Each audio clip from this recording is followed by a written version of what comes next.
on different techniques of prostate biopsy, which I thought we'll get Tarun to present it personally himself. So since he was traveling last night, we have kept it in the morning. I think that'll be an interesting session for all the students, and all the students from last evening have carried over to this morning as well. Okay. My session is interactive, so the students will be able to respond. Yes, that's right. Yeah.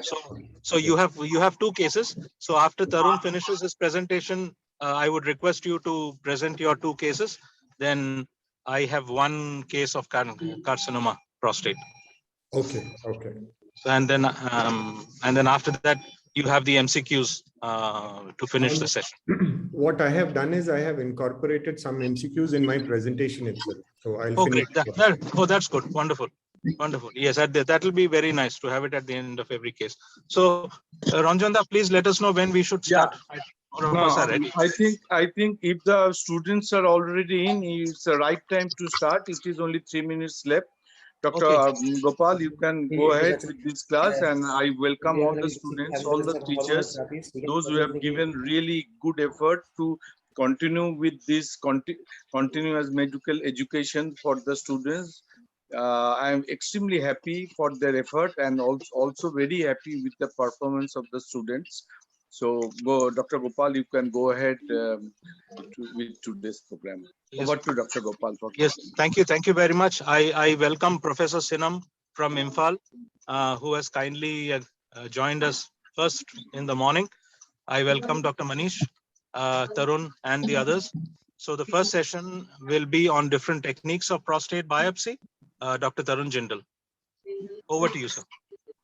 Thank you so much, sir. Let me start sharing my presentation.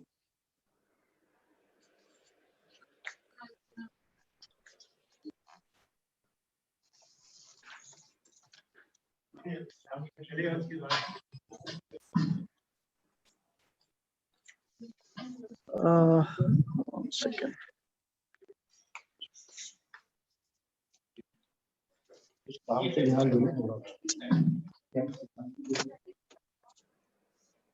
Somehow there's some problem with the sharing of this document. Let me see.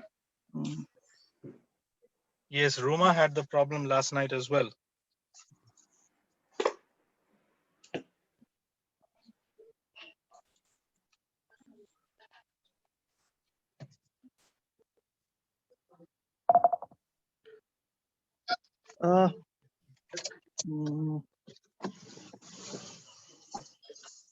Just give me a moment. I should be able to. Yes, surely. We have time. We have started before time, so we have time. Have permissions been given for sharing? That Ruma will know. Yes, sir. Yes, sir. Thank Already. you. Yes, sir, I can share it, but somehow it's taking a bit of time to get in. Ruma, can you try once? Okay, sir.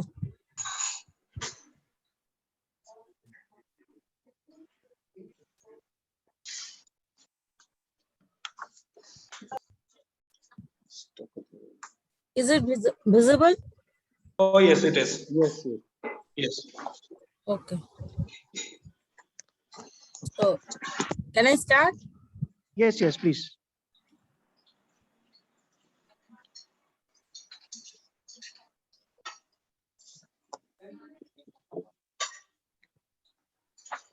Ruma, I request you to mute everyone else except you and Dr. Tarun.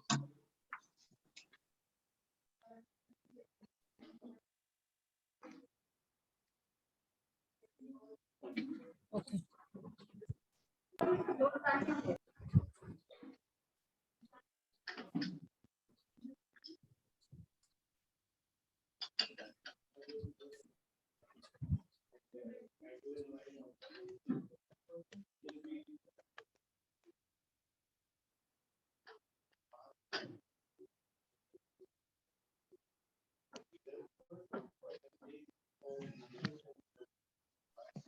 Tarun, we can't hear you.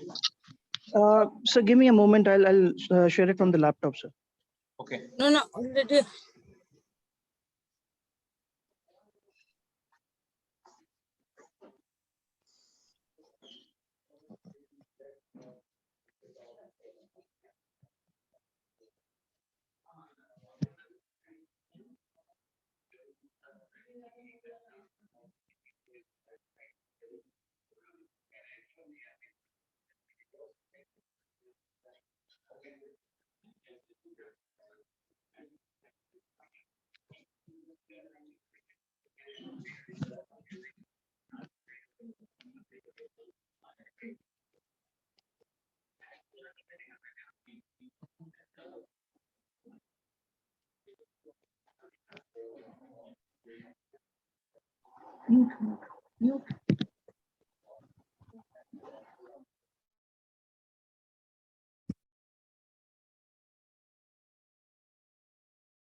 What is the problem?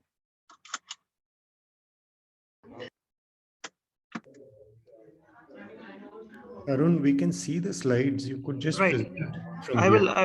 I will just share these slides. Can you stop sharing these slides? I'll just start speaking.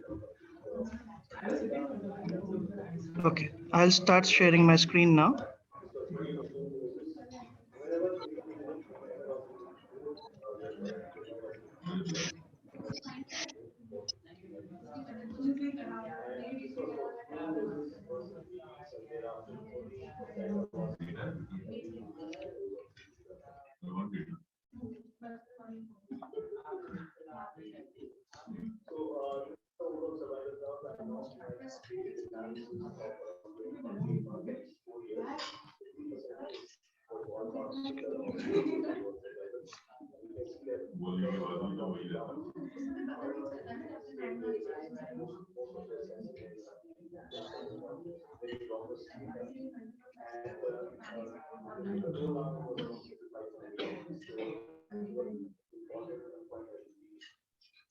All right. I'm sharing the screen.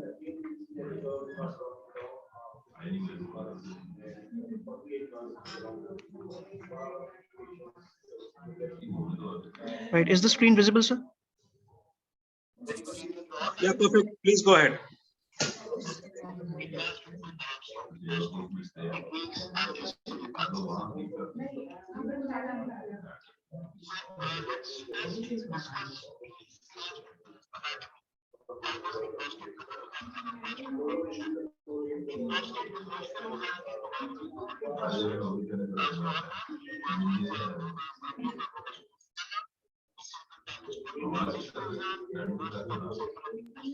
Tarun, the audio is not visible. Is not audible. Say that again, sir. The audio is inaudible. I think you will need to speak. Right. So I will speak now. Okay. Yeah. So the slides are visible and the voice is yes. audible, right? So let's first discuss the transrectal ultrasound anatomy. So the prostate gland, as it is based on the multiple anatomical studies, it is divided into multiple zones. The most central part is called the periurethral prostate. The part posterior to the periurethral prostate is called the central zone. The part lateral to the urethra is called the transitional zone, and the most posterior part is called the peripheral zone. The most anterior part is called the prostate fibromuscular stroma. But unfortunately, none of these regions are very well visualized on a sonography. So you basically have to. So you basically.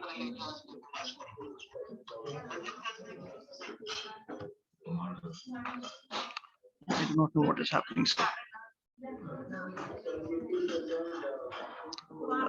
There's some error at my end. It keeps on going up.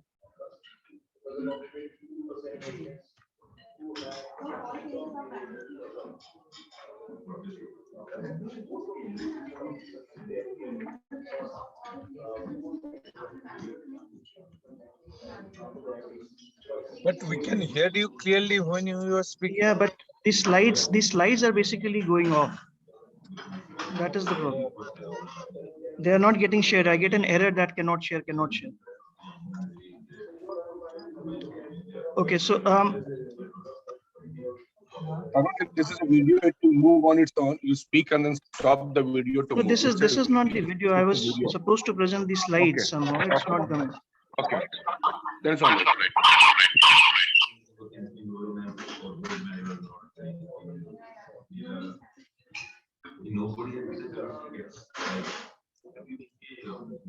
Right, can you see it now? Yes, we can see. Okay, then let me enlarge this and then let's hope it runs this time. Okay, so let's see. Right, so we have already discussed that all the zones are not visualized. So how do we see the prostate on a grayscale ultrasound? So this is how we see. So this on the upper film, you can see the ultrasound images. This is the transverse image. On the right, it's the sagittal. No, image. Todun, nothing is visualized. It is Nothing. only your laptop screen which is visualized. Very strange. I do not know what is happening. We are not seeing presentation. We only see Now? your files. We only see your files, not presentation. Yeah, now it is available. Now it's visible, right? Wonderful. Right, let's proceed then. So on the transrectal ultrasound, you cannot very well delineate all the zones of the prostate, but what you can see is basically the area of the transitional zone, which is more heterogeneous in appearance. You can see the peripheral zone, which is on the outside. You can see the neurovascular bundles at times. You can see the urethra. You can see the bladder on the longitudinal scans. So how does a prostate cancer look on a transrectal ultrasound? So majority of the lesions on the transrectal ultrasound of prostate cancer look hypoechoic. Hypoechoic as in as compared to the normal part of the prostate or the transition zone of the prostate, they appear hypoechoic. And other lesions can be also isoechoic, but only 1% of the tumors are hyperechoic. So any suspicious area which you see on a prostate which is hypoechoic, you should always take a biopsy of this area, specifically if that area is in the peripheral zone. So this is a classical example of a lesion of a hypoechoic area in the peripheral zone of the prostate. And we took a biopsy of this, and this came out to be a Gleason's adenocarcinoma grade 4+3. Now, there are multiple methods for taking a Truss biopsy. It initially started with taking 6 biopsies, that is 3 biopsies from each side of the prostate. But then eventually the numbers increased and people even offered 30 core biopsies and complete exhaustion biopsies. But by and large, what we offer to these patients nowadays is a 12 core biopsy.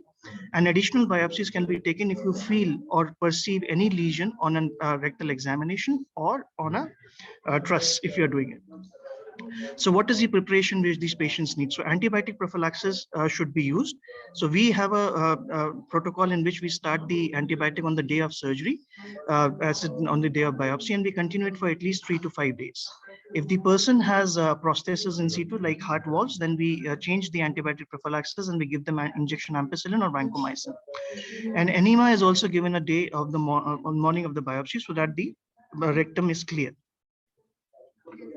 So what is the essential setup that you require for a Truss guided biopsy? So you need a good ultrasonograph. You need a 7 megahertz endorectal biplanar probe, which is end firing as well as side firing. You need a Chiva needle if you are planning to give them prostatic anesthesia. And you need an 18 gauge 25 centimeter true cut needle for a biopsy purpose. So this is how the probe looks. So the probe should be a biplanar. Biplanar means it should be both side firing as well as end firing, so that it gives you two images, one which is a transverse and the other one which is a longitude. So we all know Truss biopsy is a painful procedure, and analgesia and Truss biopsy is a question. So I would suggest that you should listen to this carefully. So there are multiple sources of pain during the biopsy. The first of all, this source of pain is the pain of probe insertion in the rectum. So it has been proved in multiple randomized controlled trials that if you use anal sphincter relaxants, diltiazem or nitrozepam, they basically decrease the pain of probe insertion into the rectum. The second origin is because of the needle insertion into the prostate, and multiple blocks have been described. And I'm pretty sure a lot of people would be using periprostatic nerve block, but a recent advance was a pelvic plexus block. So this is the neurovascular bundle which runs along the lateral aspect of the prostate. You can see here, and this runs along with the vascular pedicle of the prostate. So once you give a periprostatic nerve block, you insert the probe into the rectum. As I've already told that if you want to decrease this pain, you can use anal relaxants. And this is the area which you block in a conventional periprostatic nerve block.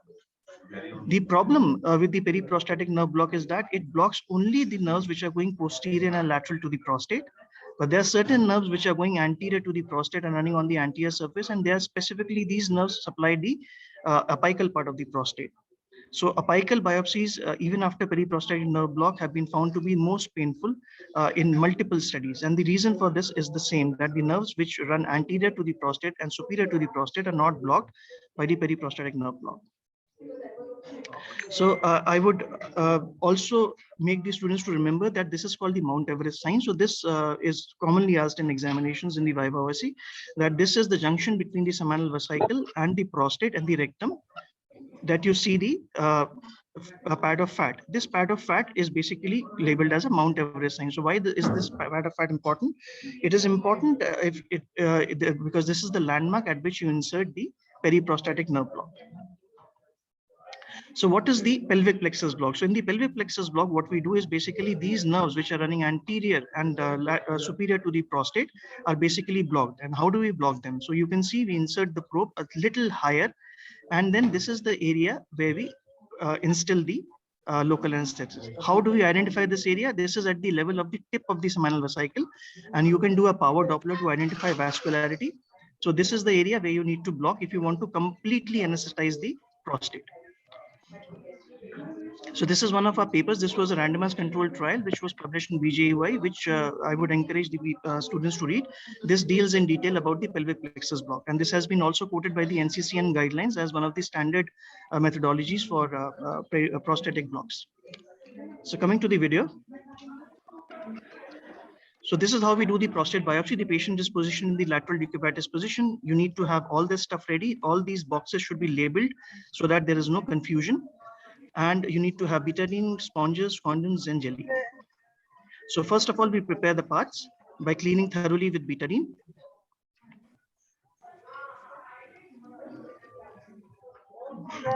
Now we do a rectal examination. First of all, manually palpate what is happening into the rectum. And then we prepare the probe. This is basically a condom in which we fill the jelly so that it provides the interface. And then we put up a biopsy guard. So this basically guides the needle into the prostate.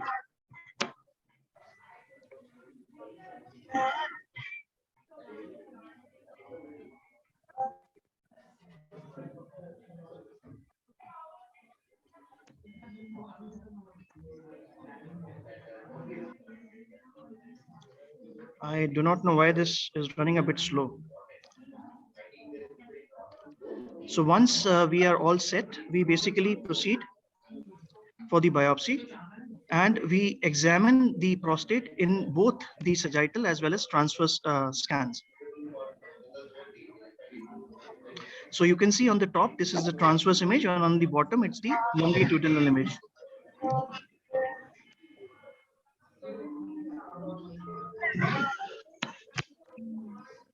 So as we move towards the upper end of the prostate, you can see the seminal vesicles.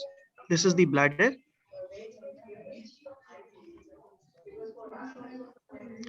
And you can see certain calcifications. This is the corpora amylasia, which are calcified, and this is the junction between the transverse zone and the peripheral zone. And once we have examined the entire prostate, now we are coming out of the rectum, and you can see the apical part of the prostate, the neurovascular bundles running laterally, and the urethra running centrally.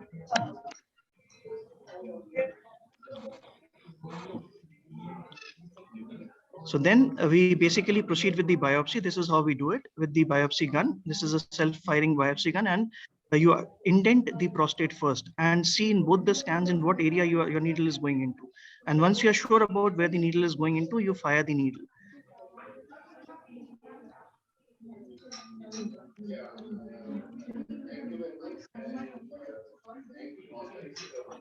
And here you can see the needle goes directly inside the prostate. The needle you can see has actually gone into the seminal vesicle also. So what are the complications? The complications are that infections are to the tune of 2%, bleeding in the form of hematuria, clot retention can happen, hematospermia can happen, which is self-limiting usually, hematochezia can also happen. So the other advance for a prostate biopsy is the transperineal biopsy. So there were certain problems with the transrectal biopsy. First of all, you are going from a contaminated route. So there is a chance for infection. There's a chance of seeding from the bacteria of the rectum into the prostate, and there's a chance for UTI also.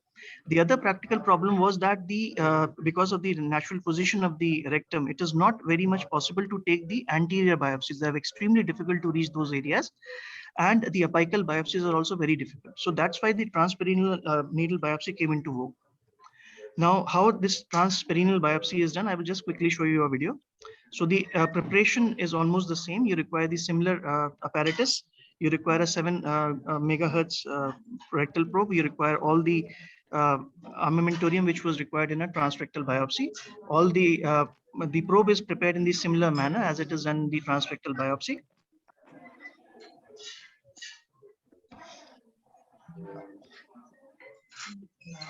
Now, first of all, we do the rectal examination by the transrectal probe and examine all the areas of the prostate. So you can very well see that the bluish thing is the transition zone of the prostate. The blackish thing is the central part of the prostate, or the you can identify the bladder. You can again identify the entire prostate in the longitudinal axis.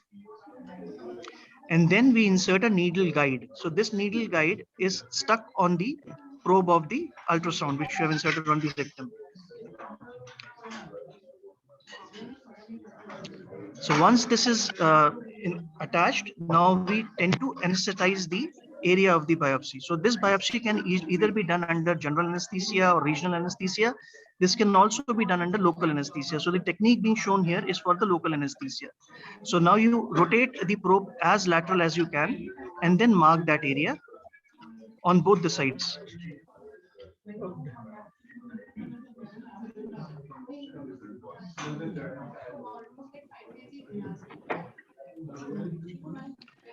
So once you have marked these areas, now you take a local anesthesia and infiltrate in the subcutaneous plane. So this is called the superficial blockage.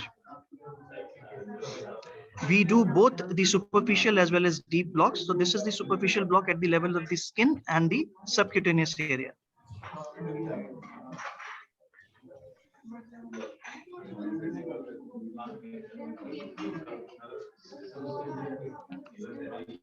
So around 10 ml of lignocaine, 2% is used for this blockage. So once we are done with the superficial block, we basically again go for the periprostatic block. So the technique of periprostatic block in this methodology is entirely different. What we tend to do in this technique is to instill the local anesthesia around the prostate and the apex of the prostate. So on the picture-in-picture image, you can actually see the needle going through the subcutaneous plane. You can see the needle is now entering into the subcutaneous plane, going towards the prostate. This is how the needle enters. And then we go to the tip of the prostate, and then we instill around 5 cc's of 2% lignocaine on both sides of the prostate. So now you can see that bleb at the time of installation.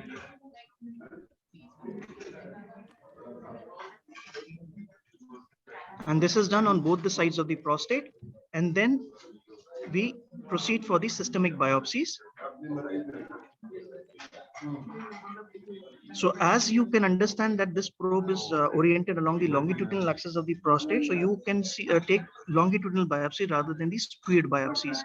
So the planning for biopsies are multiple. You can follow whatever regime you want, but again, the idea is to have at least 12 core biopsies from all the areas of the prostate. So now you can see the schematic diagram. This is how we take the biopsies of the prostate in a transperineal route. So at least 2 biopsies from the peripheral zone on the anterior aspect, peripheral zone at the posterior aspect. We take another 2 biopsies from the posterior zone, peripheral zone on the posterior medial aspect. And if required, we can go for the biopsies of the transitional zone also. So this is how the biopsy is being done. This is the right anterior area, which you can see the needle down. And this is how we take the biopsy of a right anterior peripheral zone. You can see the needle going in the longitudinal view, and this is the posterior lateral tissue being taken. The other advancements for biopsies are MRI fusion biopsy. This can be done both transrectally as well as transperineally. PSMA PET fusion biopsy has also been advised. It can also be done transrectally as well as transperineally. And the other thing is robot-guided biopsy. So I will quickly touch upon the MRI fusion biopsy. So this is the apparatus for the MRI fusion biopsy. This machine is called the Artemis system. And you can see this has a probe, and this has a system in which you can basically upload the MRI of the patient. And once the MRI is uploaded, you put the transrectal probe inside the rectum of the patient, and this machine fuses the images of the transrectal ultrasound as well as the MRI. And on the bottom side of the panel, you can see that this is how it basically gives you the images. So it delineates the prostate entirely. It shows you the zones of the prostate, and it also shows you the target areas. Now you can position the probe according to the demands of the biopsy. The machine will guide you how to position the probe, and the needle track can also very well be visualized while you're doing this. So it can give you systemic biopsies, it can give you targeted biopsies, and this is very, very useful if the lesion is very small and which you might miss on a routine biopsy. This is a PSMA guided biopsy, which is done in the PSMA suite itself. So you give the dye, and whatever areas of the prostate which are enhancing can be targeted in the PSMA suite itself. The other method for doing a PSMA guided biopsy is to fuse the PSMA images with the truss. So similar system which I've shown in the previous image, the Artemis system can be used, and rather than MRI, you can fuse the PSMA images, and whatever areas are growing up on the PSMA, you can take biopsies from them. Thank you. With this, I will close my presentations, and if there are any questions, I'll be happy to answer.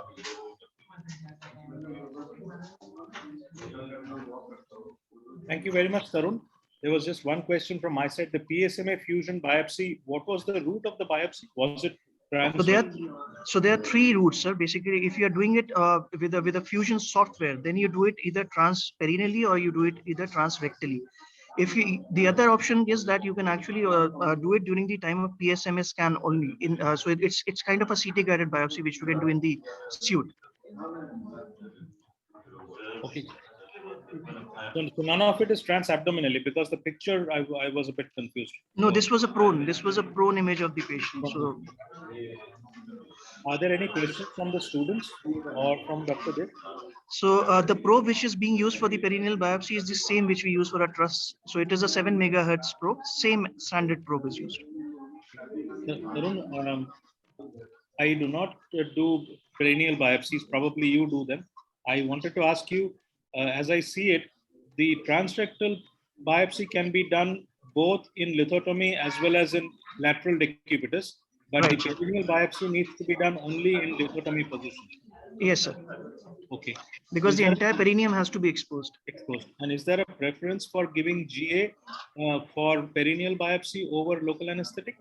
So it conventionally started not with GA, it started with a kind of a caudal anesthesia. Caudal anesthesia. It's very comfortable for the patient. Local, I have not done at all because I don't feel that it is absolutely comfortable for the patient, but caudal can be done. And caudal advantage is that the patient is very comfortable, pain-free, and the effect is also not a very long-lasting thing. So you don't need to admit these patients for a day of observation. What about template? Do you use template, Tarun? in your practice? Sir, templates are costly. So there are pre-made template guides available, but they are very costly. So we identify the prostate in a sagittal as well as a longitudinal scan, and then we do systemic biopsy. So we divide the prostate into two parts: the anterior part and the posterior part, and the right and the left part. So we take four biopsies from each. So this basically gives us a 12-course systemic biopsy. And if the lesion on the MRI is suggestive of lesion being there in the transitional zone, we take additional biopsies from the transitional zone or even the anterior fibromuscular stroma. So without template, you still get a good accuracy? Yes, we follow the template, sir. We follow the template. So we basically do a systemic biopsy. We divide the prostate in four parts. So first is the right part and the left part, and the other division is in between the anterior and the posterior part. And then we take two biopsies from each of these parts. So this basically turns out into 12 core biopsies. Okay, I've seen that template. Thanks. Okay. But the exact difficulty in a transperineal biopsy is if you want to take a biopsy of the seminal vesicle, it might be extremely difficult to go by this. You go through all that. In your experience, is there a real decrease in the incidence of postoperative infection? Post-operative? Infection, in your experience? Not really, I would say, sir. Not really. Thank you very much, Tarun. I would quickly go on to the next session. I would request Dr. Manish to please start with his first case presentation. And the first two students, Dr. Ranjande, are we having two students each for every session, for every case? I think if you incorporate two students, then more students will be incorporated and they will get more exposure. Okay. Per case, two students will be all right. So may I request Dr. Vijay Ola and Dr. Ritesh Sarde to please take up the first case. Thank you.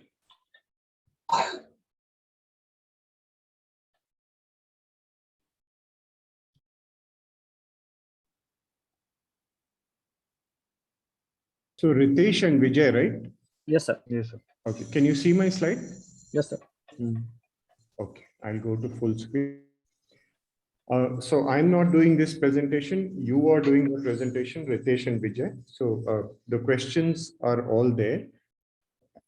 You can think and answer. I think CA prostate has so much research that there is no absolute black and white, but you give your opinions, which is what I want. Okay. So we had a 58-year-old male who was a hypertensive with no other comorbidities. And in a routine health check, he came with the report saying 5.86 serum PSA. So Ritesh, what would be your opinion about inclusion of serum PSA in a health package? So as per the guidelines, serum PSA should be done after proper counseling of the patient. It should not be routinely done as a package. So the US Preventive Task Force has given some age guidelines about that. In which age should you offer? Yes, sir. In more than 60 years of age, a PSA should be offered to the patient. No. Yes, sir.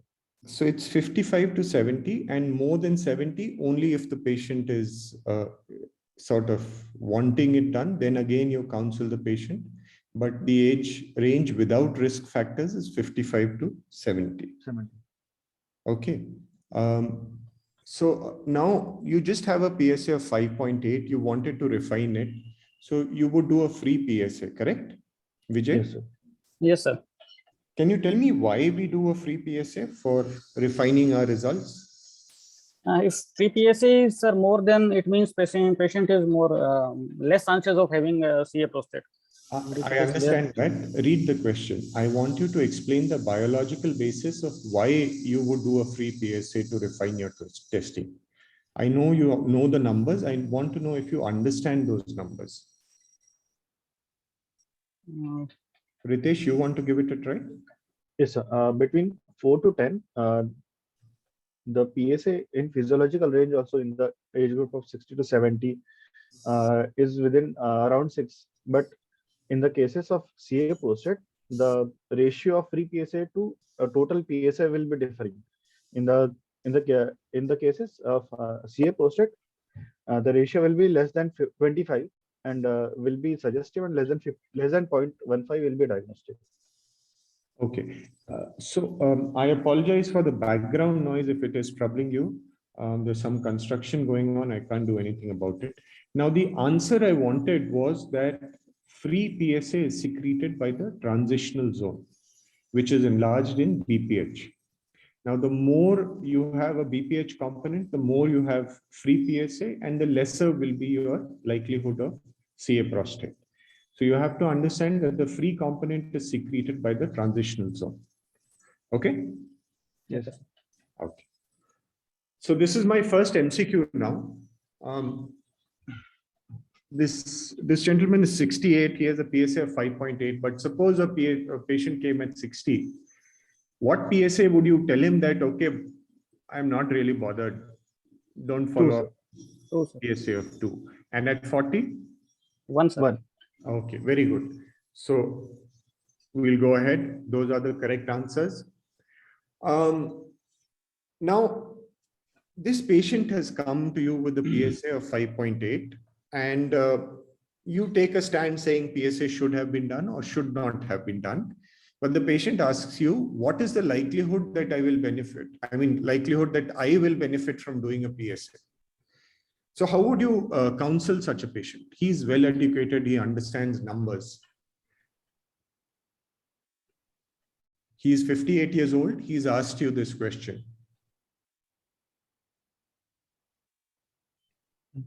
So by doing PSA, we will tell him that there's a chance that we will get to know what is the status of the prostatic gland, whether he has carcinoma. No, I understand all that. I understand all that. He is asking in numbers, what is the likelihood that I will benefit?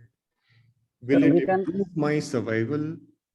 How long do you need to follow up? How many patients do you need to do a PSA to benefit one patient?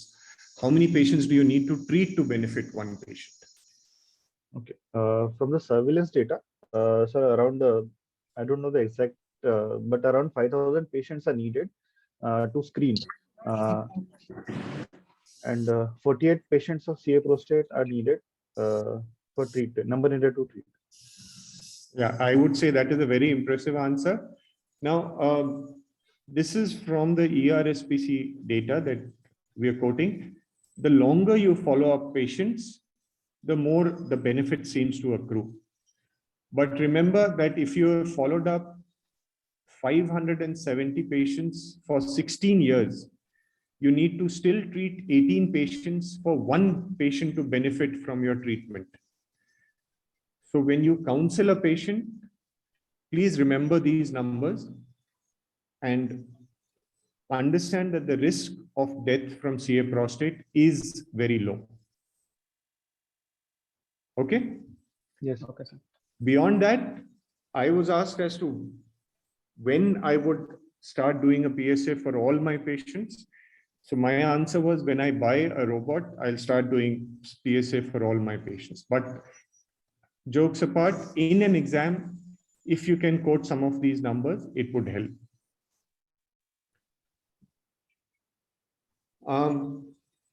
So another question is very often faced is that, okay, I will not do population screening, but when a patient comes to me with lower tract symptoms, I should do a PSA for all of them. True or false? Vijay? False, sir. Opportunistic screening is not indicated for all patients with bloods. Why? Sir, PSA may be based due to other causes also. So it should not be done to, for screening for carcinoma. Okay. Otherwise, routinely we do a PSA with patients with bloods, but it is not to detect the malignancy component. Yeah. So when a patient walks in with symptoms, with lower tract symptoms, and I do a PSA because he's come with symptoms, it's called opportunistic screening, as compared to the standard population or whatever you want to call it, which is more organized screening. So there has been only one study on opportunistic screening. It was published in 2015. And what they found was that organized screening was, opportunistic screening was even worse than organized screening in preventing prostate cancer death. So this is the only study that has been done. And if you're asked that for symptoms, if it works, you can safely quote this study and say that opportunistic screening should not be done. Okay. Okay, sir. Now, we're going back to my 58-year-old patient with a PSA of 5.8. Of course, the general health physician did not do a DRE, which we did. There is a 5 millimeter hard nodule in the left lobe of the prostate. Okay. So now I will assume this is a healthy patient. Don't go into all those details. But now you have a DRE nodule, you have a PSA of 5.8. Of these options, which one would you choose? Ritesh. So I would like to do systematic Truss guided biopsy. Very good. Before that, yeah, go ahead. yes, I would like to do free and total PSA also. So see, I agree that you would do a free PSA to refine your answer, but if you have decided to go ahead with a biopsy, then a free PSA, I do not really know. It won't change. It won't change. Yes. It won't change my decision. Here you have a nodule. That is the difference. Yes, in an asymptomatic man with a PSA between 2 and 10, if you say I will do a free PSA, I will put him through a risk calculator, or I will do an MP-MRI before I decide on biopsy, then yes. But if with a nodule, you would go ahead with a systematic biopsy. Now, if you want to do the more fancy biopsies, go ahead, but you will do a biopsy. You will not do a finger-guided biopsy. Okay. So if we do MP-MRI, can somebody tell me what is this PIRADS? Sir, PIRADS is prostatic radiological assessment and diagnosis. Image guided radiological assessment and diagnostic screening. Yeah. So since it is a too complicated a topic for discussion, you just need to understand that there is PIRADS scoring. The versions have been changing. And if you see the third line there, as the PIRADS score goes up from 3 to 4 to 5, the likelihood of picking clinically significant cancer, that is a term you need to understand, clinically significant cancer. I hope we'll come to that later. Keeps going up. Okay? Yes, sir. So if you have some places that even at a PIRADS score of 2, most places 3, 4, and 5, you will do a biopsy. It refines your biopsy procedure.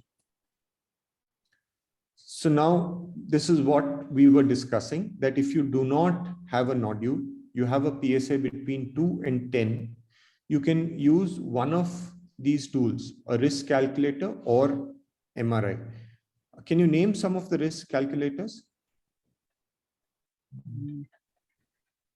Okay, go to the EAU guidelines. There is the ERSPC. It depends on which study the cohort has been placed. ERSPCT, prostate cancer prevention trial, all of them have, there's a Canadian calculator also. So all these are available to you for men like this. Please remember asymptomatic 2 to 10 PSA and a normal DRE when they come to you. Yes, sir. Now my slides have stopped moving. Okay. Now I have decided to do a systematic biopsy. I tell you that the gland is about 25 grams. How many cores are all right? 8 cores, sir. 8 cores. And in larger, this thing above which number is considered as unnecessary? 12. Yes, so Tarun did talk about this. So in smaller glands, 8 cores are considered adequate, although I think most of us tend to take 12 cores every day. 12 cores. Okay, so we did a Truss-guided biopsy, systematic biopsy, and the pathologist gave us this information that it was adenocarcinoma, Gleason 3+3. So I'll stop here. What ISUP grade would you say, Ritesh? Sir, ISUP grade 1. 6. Okay. So 6 out of 12 cores were positive and perineural invasion was reported. What additional information would you ask the pathologist for? Sir, I'd like to ask whether his lymphovascular invasion was present, what percentage of each core was positive, like what percentage of each core is positive for carcinoma, whether extraprostatic extension was seen.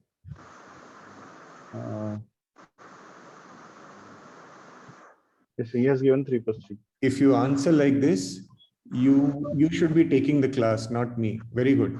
So the percent, the type of carcinoma, the worst Gleason grade is important. There's a slight change in the ISUP grading now, so go and read about how it is to be graded. Very important, what has been missed out by you is that a cribriform pattern, if present or absent, must be mentioned every time. Okay, so you would ask the Mr. Pathologist for all this information before you proceed. Now I have this information. I have done an MRI to do a local staging. It shows me that there is tumor only in the prostate. There are small little lymph nodes, and the bone scan is normal. So now I need to risk stratify this patient. It'd be easy enough. Vijay, what is the risk score? Sir, it comes in, actually, lymph nodes are positive, so it comes in, although they are subcentimetric, but it is N1, then it is in locally advanced carcinoma prostate. Yeah, so this is a clinical risk score. At present, lymph nodes, subcentimetric lymph nodes may or may not be significant. Yes, sir. So if you notice in this scoring, any lymph node positive would make it high risk. But these are, I mean, you'll have to take my word for it that we decided to treat these lymph nodes as not very significant. They were very tiny, reported. Even with sitting with the radiologist, we could not make it out very well. So this is a risk score in which you put this patient. So let us assume that the nodes were not there, and this is a low risk patient. Then it is low risk. Okay. So if it is a low risk patient, what would your treatment plan be? If it is a low risk patient, then we have, sir, all options: active surveillance, radiotherapy, and radical prostatectomy as well. We will counsel patient with each of the options and then let the patient decide. Yeah, accepted. So all of this, you did not mention watchful waiting. Why? Sir, since life expectancy seems to be more than 10 years, so active surveillance is a better option point. While we are at this, can you tell me any tools for assessing life expectancy in a patient? Yes, sir. There is G8 score, and for various performance score also there. Yeah. So, if you're again saying G8 score, you should be taking this class. Okay. Now, if we decide to select this patient for active surveillance, we would be well within our rights. We don't have a PSA density, but the rest of the criteria as per the detective study, which is quoted in EAU guidelines, they are all there. So if we say 25 gram glands, yes, probably the PSA density would also be acceptable. What we did was a radical retropubic prostatectomy. Okay. Okay, sir. Now, is there a benefit of doing robotic versus laparoscopic versus open? In long term, in cancer specific, in terms of cancer specific survival and overall survival, there is no difference between robotic, laparoscopic, and open prostatectomy. But yes, there is difference in immediate post-operative morbidity, that is certainly less with robotic. And yes, there is advantage of this ATS sparing also. I would be careful about making that second last statement you made. Now, if you look at EAU guidelines, it expects you to counsel every patient that there is no difference in any of these approaches. It's very clearly mentioned with strong levels of evidence. As to how you do local treatment, there is no real difference. Individual differences depending on side effects, cost, etc. will be there. Now,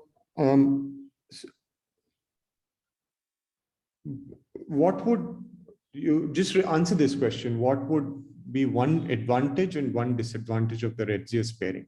What is the other approach called? So, or how do you do the other approach? And one is anterior approach where we go directly to the radius space, that is one is posterior, that is radius sparing. Other are antegrade and retrograde. One is transperitoneal and extraperitoneal, and other is interfacial and extrafacial, and one other is retrograde and antegrade, and other is complete. I think that's more than what I know, at least, so that's enough. So now you tell me one advantage and one disadvantage of the Retzia sparing approach. Retzia sparing, we early dissect in the posterior part of the prostate in rectovesical pouch and early release of the bilious fascia. So it releases traction over the neurovascular bundles. That is the advantage. And disadvantage is, sir, I don't know, sir. Okay, so the advantage is that because the prostate is left hanging and the anterior attachments of the prostate are disturbed less, the early continence at 1 week and 3 months is better. But at 1 year, the continence rates are the same with all these approaches. The disadvantage is because you're not doing the anterior dissection first, there is a higher chance of apical positive margins. Another, I think this is my last question here. The strongest predictor for stenosis of the vesicourethral anastomosis.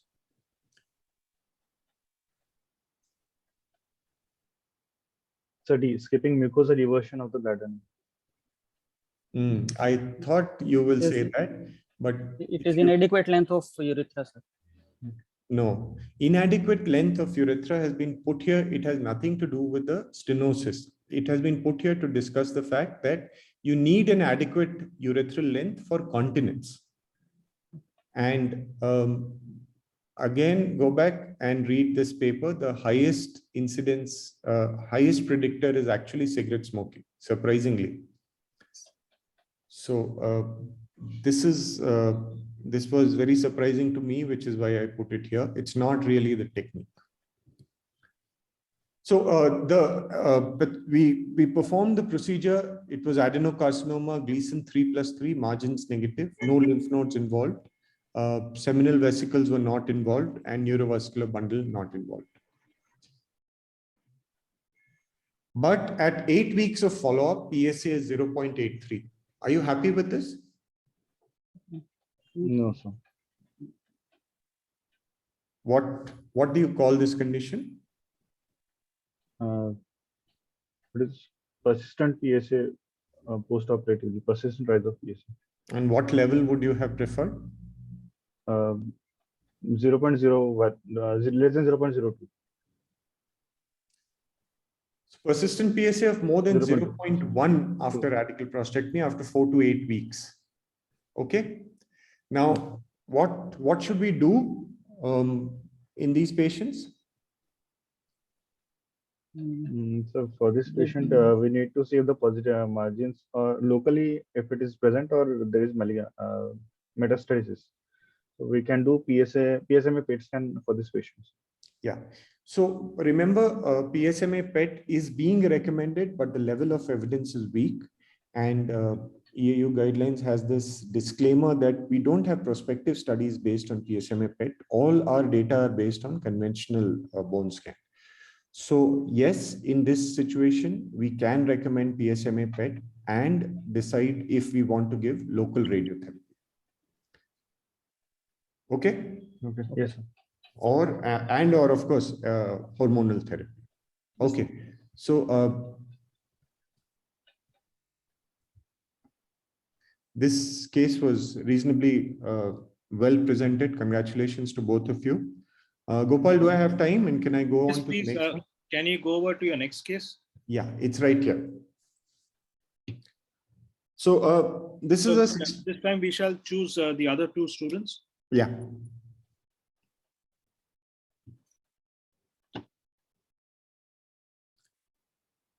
Can you introduce yourselves? Dr. Bikram and Dr. Athar Qasim. Dr. Bikram, are you there? Yes, sir. Yes, sir, I am there. And Dr. Qasim? Yes, sir. I'm Okay, great. Okay, so Bikram and Qasim, right? Okay. So in November 2014, we had a gentleman with a good performance status, other than being obese, no risk factors.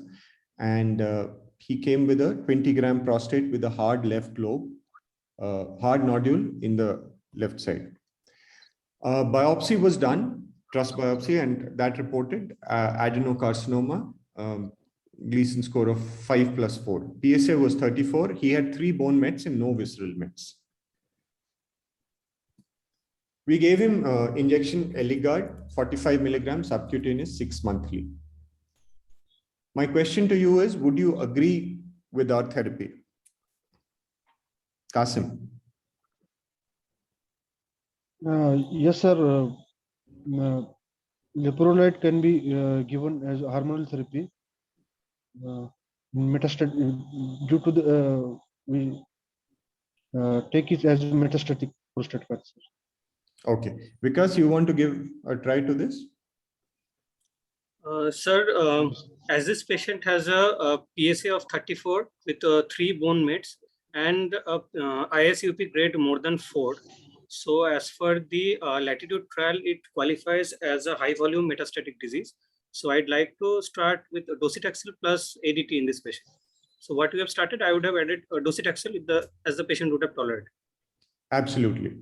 So this is the charted trial where addition of docetaxel increased survival from 12 months to 20 months.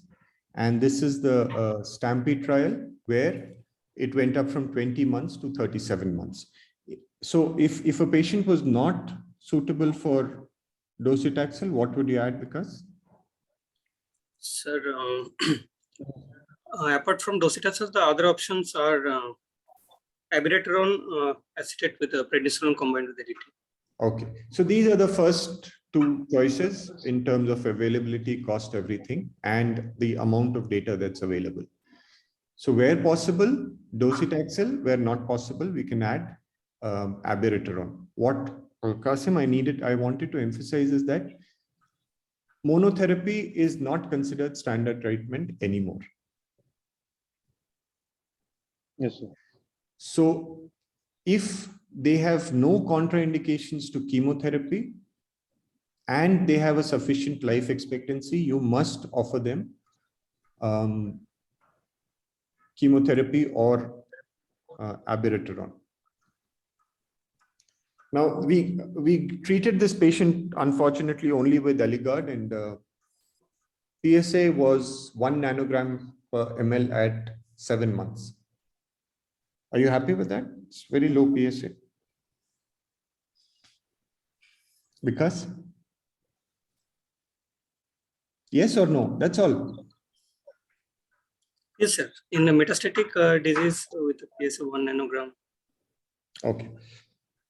So if you've given androgen deprivation monotherapy and you followed up these patients, at 7 months, you would want a PSA to be less than 0.2. The higher the PSA, the lesser the likelihood of, or the shorter the median survival. Okay? Yes. So that's one way of prognosticating these patients. A PSA of 1 is not really good news.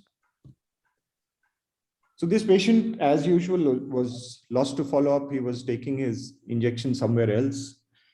He came with left lower limb edema about 2.5 years later. So what do you think has happened? Sir, if there is only unilateral edema, it could be due to a venous compression on the left side, which could be due to lymphadenopathy or metastatic lymphadenopathy from the malignancy. Very good. So we did evaluate him. The PSA was 24. Locally on digital rectal exam, the prostate didn't feel too bad, but there were large nodes on the MRI. So we've given androgen deprivation therapy. He's come back after about 2.5 years. Can we label him as CRPC? So before labeling him as a CRPC case, we have to follow the definition. We first have to do a serum testosterone level of this patient and to see whether he is in the castrate level of at least less than 50 nanogram per dl. And sir, about the other things, so we need a serial monitoring of the PSA, whether to see whether there is consecutively 3 rise, at least 2 rise above more than 50% above the nadir, or with a rise more than 2 nanogram per dl. Till now, we know that at 7 months, he had only a 1 nanogram per dl. And sir, for a nodal metastasis, I don't think I can consider it as a new visceral lesion. So till now, I would not consider it as a CRPC. Very good. So if you have to define CRPC, you need all these factors. You need a testosterone level, you need biochemical progression, or you need radiological progression. Okay? Yes. Please note the last line that just because he's come with a swelling of the left leg, unless we did find nodes, but unless you have radiological evidence, only symptoms do not are not sufficient to diagnose CRPC. And yes, a serum testosterone of less than 50 nanogram per deciliter.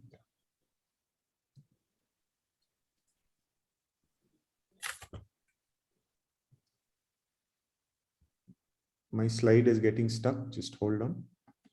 Yeah. We did a F18 bone scan, and these were the metastases, at least 4 that I can count here. I think, Vikas, you talked about low volume and high volume disease. What would this qualify as? Sir, this also qualify as a high volume disease because apart from the central axial skeleton, there is also metastasis in the ribs also. Yes. So it would qualify as a high volume. What would you do at this stage? So as this patient have yet not been challenged with any chemotherapy combined with this hormonal therapy.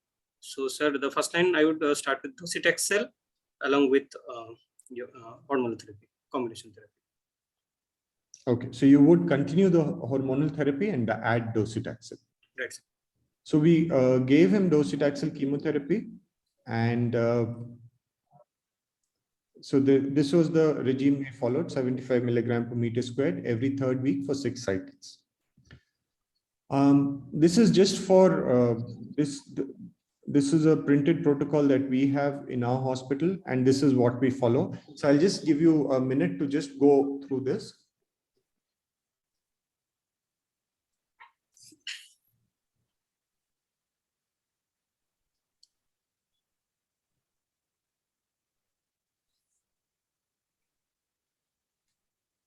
Okay, so this is just what our residents follow. It's printed there. They just make sure everything is in place.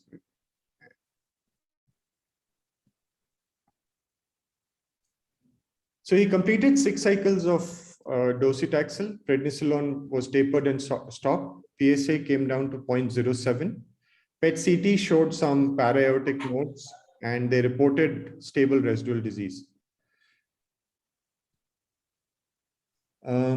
So why do we give prednisolone? Sir, prednisolone causes the post-chemotherapy nausea and vomit. It care about the post-chemotherapy nausea and vomiting, and possibly it causes the slow growth of the cancer cells. Okay. And it augment effectiveness of the chemotherapy. So prednisolone could be due to prevent the impending compression on the spinal cord, to reduce the So please remember, if you have impending spinal cord compression, the dose of steroids is much higher. You use methylprednisolone, and you won't use this small little dose of prednisolone. So it augments the efficacy of docetaxel 1. If there are bone mets, yes, it does alleviate the pain, cancer-related fatigue, because it gives you a sense of well-being, and to reduce the toxicity, it reduces inflammation. I think I can see some lines on my screen. If you can see it, please ignore them. What additional therapy would you recommend in this patient with bone mets?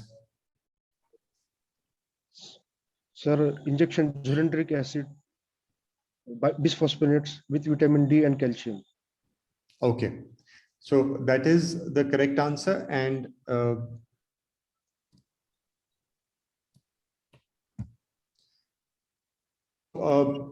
it does reduce the incidence of fractures by significantly, and they looked at whether 8 milligram was enough or 4 milligram was enough, and 4 milligram is as good as 8 milligram with lesser side effects. How frequently do we give this?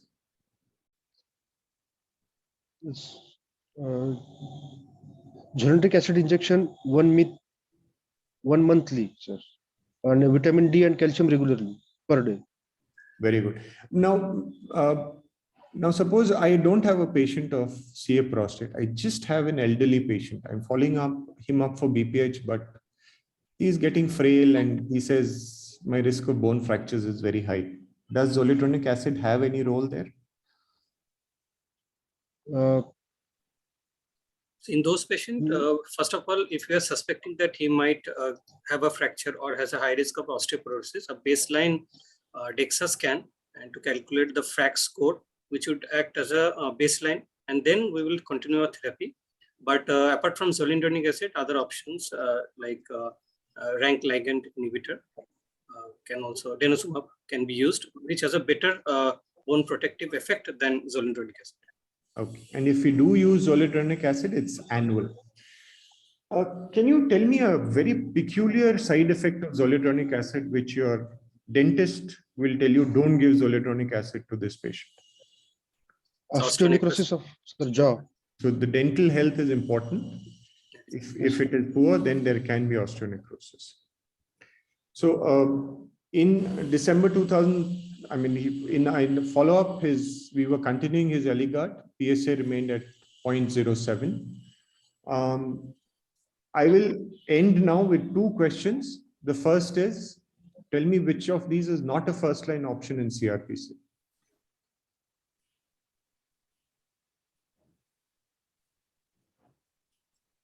So radium 2 to 3. Yeah. So see, by the time a patient has reached this stage, Dr. Gopal had said that we will be referring to medical oncologists. We should not be spending too much time here. And none of us actually use these agents. So, but for an exam, all these agents could come as a short note. So please go and read up on all of them. At least enough to write a short, from few lines you should know about all of these. So radium-223 is a second line agent, not to be used in the first line. Now, I'm sure you know what theranostics is. Qasim, can you tell me what theranostics means? So theranostics is PSMA guided. We actually PSMA PET scan we do as a diagnostic. But if it is do as a therapeutic, then it is called as theranostic. Yeah, so it's a very fancy term. In principle, it's been used for very simple things. If I'm suspecting a young man of primary bladder neck obstruction and I give him a tamsulosin as a trial, it was called a therapeutic trial. But here, in addition to the actual clinical evidence, there is also imaging diagnostic being done. So which of these agents would not be labeled with PSMA to do theranostics?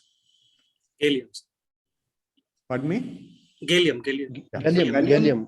Gallium would be a diagnostic. Only for diagnosis. Lutetium is the most studied, and it is being used as of now in a clinical trial setting as first line, but they are trying it out also. But These are all mostly second-line treatments, and docetaxel and abiraterone would be your first-line therapy, in addition to hormonal treatment. So Dr. Gopal, that's all that I have. That's good. So we will then, I will present the third case today. So Thank you, Manish, for excellent presentation. Thank you. Thank you. okay, we can have Dr. Priyanku and Dr. Anandan from yesterday to handle this third case. Good morning, sir. Good morning.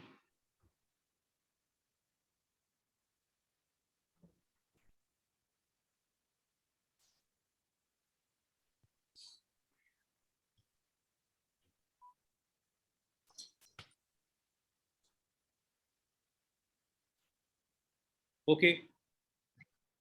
Right. So Anand, this is a 76-year-old Hindu male who has presented with these urinary symptoms of the duration of 1 year. So when you go through these symptoms, can you tell me can you classify these symptoms into a particular category in terms of his LUTS? So basically, this can be classified as per the IPSS score. So in this situation, what do you think he has? So the patient is already having most of the major symptoms. There are 7 major symptoms classified in the IPSS score, which is including the. Does the gentleman have urge symptoms or does he have obstructive symptoms? Yes, sir. They are having 2 different symptoms. One is obstructive, one is irritative group of symptoms. The obstructive symptoms, the irritative group of symptoms are frequency, urgency, and nocturia, and the obstructive symptoms being the presence of hesitancy, straining, incomplete intermittency, and thereafter a sense of incomplete evacuations. When they are added to the quality of life, it will be completing the IPSS score for this patient. Fine, okay. So which of these is not in the IPSS? So post-void dribbling, sir. Yeah, and the last one as well. And also the last one, occasional backing. Okay. So from the duration, does it give you any idea about what could be the diagnosis? What are you thinking about? So since it's a 76-year-old male and is having a long-term irritative as well as obstructive voiding symptoms, first thing that will come in my mind is always a benign bladder outlet obstruction, which is maybe because of a benign prostatic hyperplasia. Okay, now he also has this history on further questioning that he had some hematuria and he went into acute retention and he was catheterized a month ago.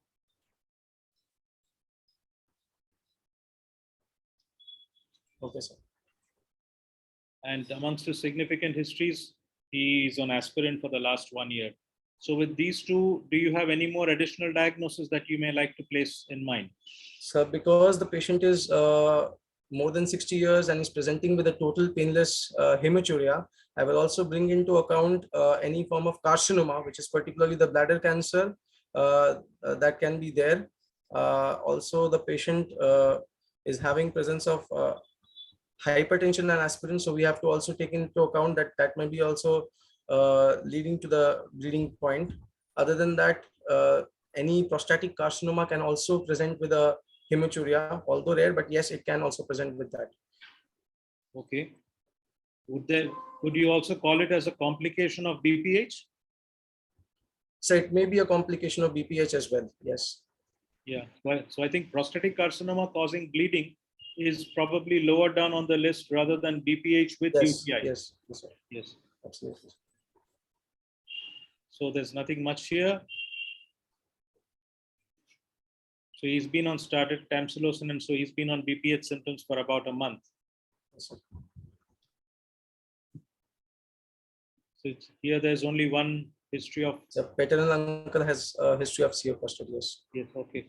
Is there an increased risk in patients who have? So there is always a familial, a patient who is having a familial history of carcinoma prostate. they are having increased chances, almost around 3.17 relative risk of having increased chances of carcinoma prostate if the father or any family history is there. If particularly familial carcinoma has to be defined, it has to be more than 2 first or second degree relatives of the same pedigree. That will be. That's right. So it has to be at least 2 of them. Yes, sir. So one doesn't have so much of significance. Yes, sir. Yes. There's nothing much here.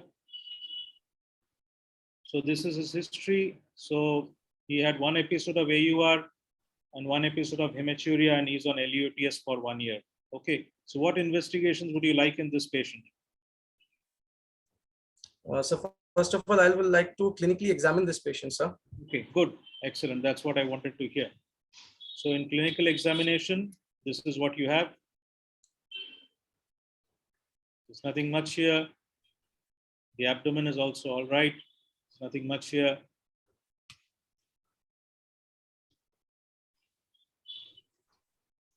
What is it that on rectal examination is important for you?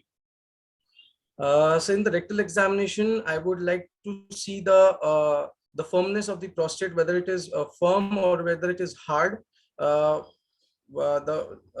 we have to see whether there is any fixity that is taking place with the mucosa. The patient is having any forms of enlarged median lobes, any other nodules that I'm able to palpate. The nodules are very important because already the patient is having a history of family history of a CA prostate. So we have to basically rule out these things along. That is the most important thing I would like to see. Other than the grading of the prostate as for normal prostatomegaly.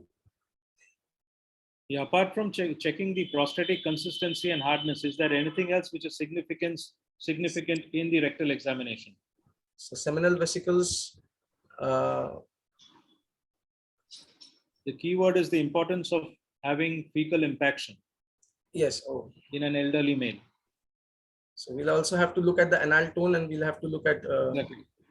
So often these gentlemen, especially if they are diabetic, can have a poor anal tone. They can have fecal impaction and constipation, which is also an important factor for bladder outlet obstruction.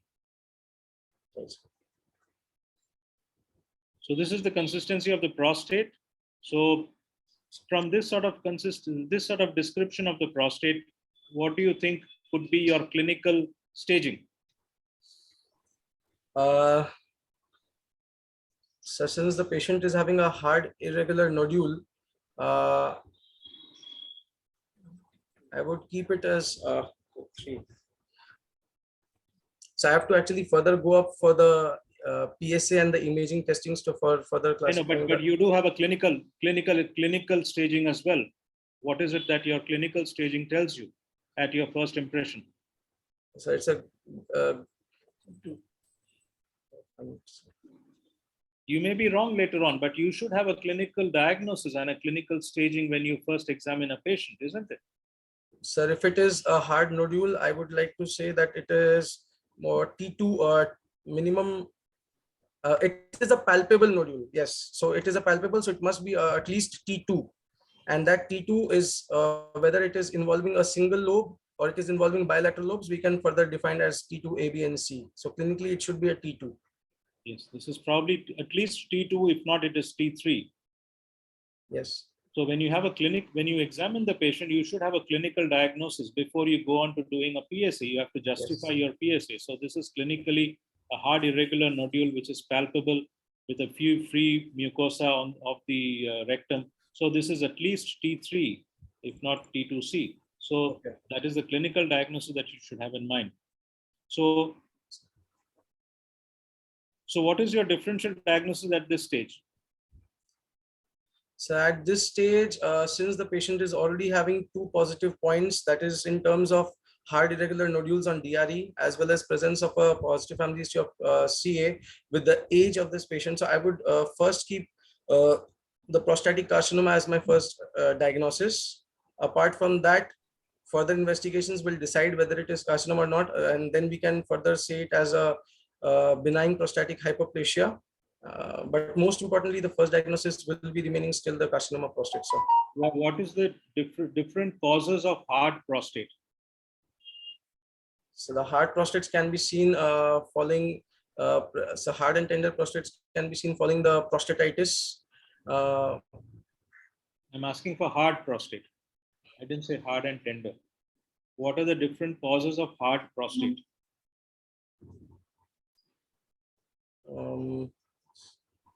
Because of prostatitis, it's because of what sort of acute prostatitis? How does acute? No, sir, it is a chronic prostatitis, sir. What? Any further subclassification of chronic prostatitis? Anybody can answer. This is a CPPS. You have Priyanku as well. So what are the causes of hard prostate on clinical examination? I'll answer that one. That's chronic granulomatous prostatitis. The rest of the answers the boys can give. Yes. So chronic granulomatous prostatitis, carcinoma prostate, anything else? Lymphoma. Calcified nodule. Calcification. Prostatic calcification. Of previous history of the any surgery. Yes, previous history of surgery. Correct. Tuberculosis of prostate. Tuberculosis. So these are the causes of hard prostate on clinical examination. Okay. Acute prostatitis will feel very tender, and in addition it may feel boggy. Okay. But it does not feel hard. Hardness suggests something going on for a while.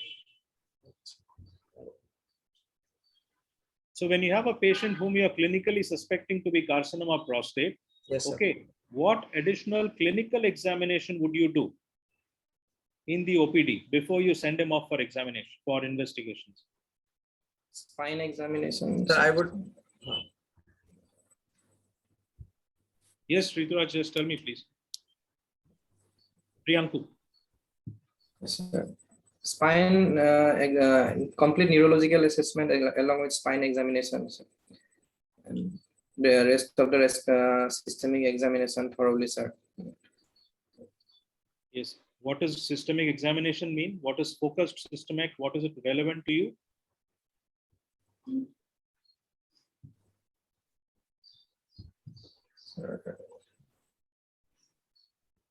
You would see if the liver is palpable. If so, you would look for neck nodes. Neck, yes, sir. And you would look for the spine.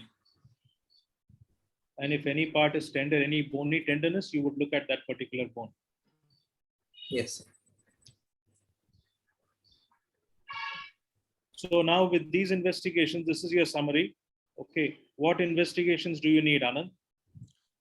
So I would actually further confirm my study with the PSA level, and also, so first I'll go for a PSA level and then after confirm my study, and then we'll be going for the further investigations. So when the examiner asks you that this is the patient in front of you, what investigations would you like? Start from broad routine blood examinations. Okay.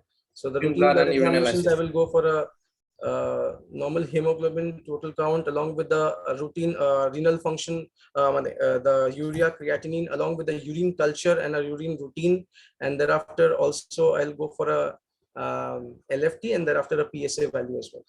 Okay.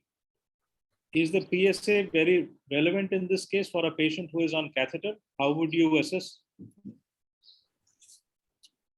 So the patient who is already on catheter will be basically, this is one of the things which will be causing a bit increase in within the PSA values, because any instrument, any manipulation will actually cause a slight increase in the PSA value. So we'll have to look into account whether the patient is having any infection or not. If the patient is having any infection, we have to rule it out and with the urine culture, and then we'll be assessing the PSA. Yeah. So I think that's why you should not utter the word PSA at first glance. You should start with the routine investigations, look, see them, then do a urine culture, and then go for a PSA after that. So the urine routine is okay. Are you happy with this urine test? So slight increase in the pus cells, 4 to 6 per hyper field. Is that acceptable? And also there is presence of microscopic hematuria. So is that acceptable? So it is acceptable if the patient is on catheter. So in this case, yes, sir. In this case, I will feel it is acceptable. Sir. Yeah, so that's right. So you have to give an opinion whether you are happy with it or not. Yes. Yes. Culture shows no growth. So now you can go in for other investigations. So this is the blood analysis. What do you make of it? So there are two positive findings that I can see. One is going to be the alkaline phosphatase, and that is increased. And there are other is going to be the creatinine, which is 1.7. The other findings also is a significant forms of anemia, which is 5.8. That is hemoglobin is quite low. So these are the three positive findings that I'm going to find in this routine blood investigation, sir. So what does this now tell you? So it actually tells me that the patient is already having advanced forms of a carcinoma, means they may be having alkaline phosphatase, which is raised. So that is pointing towards more chances of liver or a bony involvement, which has taken place, which is specifically, it depends upon the bone specific alkaline phosphatase or other than that. And thereafter, it is also having the patient, the hemoglobin that was low. And the patient is having. What could be the cause of anemia and raised alkaline phosphatase in this man? So raised alkaline phosphatase can be because of the bony involvement, sir, which can be there. Okay. And also it is because of the bony involvement, we'll be finding the bone marrow suppression. So that will be that will lead to the anemia, sir. So this is the USG.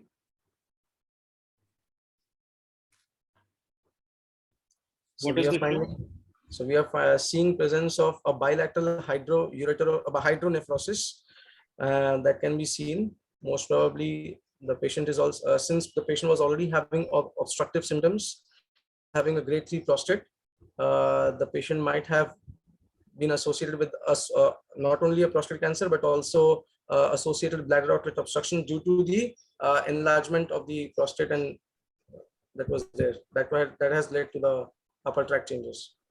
Okay, if I tell you that this patient was catheterized 1 month back and his creatinine is still 1.7 and his ultrasound still shows bilateral hydronephrosis, what would you think? So then I would think of so one possibility that comes across is a large any external compression that is. So already the kidney has decompensated. So he has 1 month after catheterization, creatinine is still 1.7. That is the Nadir value. It was about 2.7. It has come down to 1.7. And the ultrasound today shows bilateral hydronephrosis. What do you think? So most probably, since the symptoms are long, the patient's kidney would have entered. So there are two possibilities. One is going to be the patient has already entered into a CKD stage, and the other is going to be any obstruction that is coming across. That obstruction can be external. That obstruction can be also internal because of the involvement of the bladder neck and further extension there. So the bladder neck obstruction has been relieved by catheterization. So his creatinine came down from 2.7 to 1.7. Now after 1.7, it's not going down. So you did a repeat USG and you find that there is bilateral hydronephrosis. So one you said is it's possible that he has developed CKD and this is the best that we can achieve. Yes, sir. Anything else? So it could be a supravesical obstruction. That's right.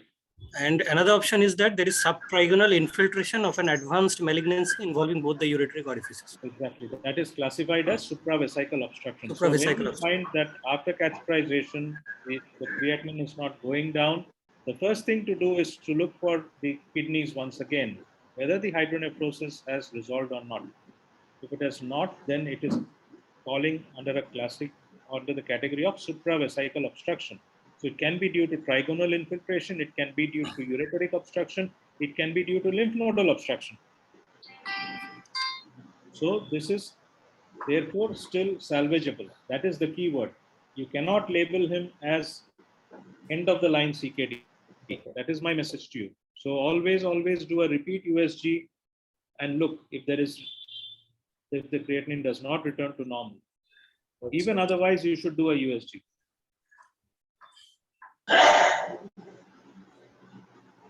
So this is it. So what are you going to do at this stage?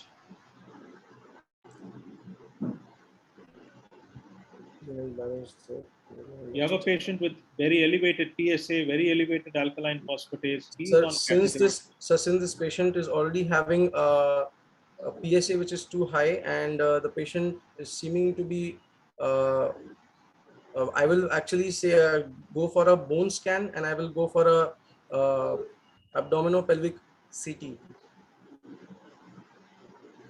for a metastatic workup, because the patient is already having an increased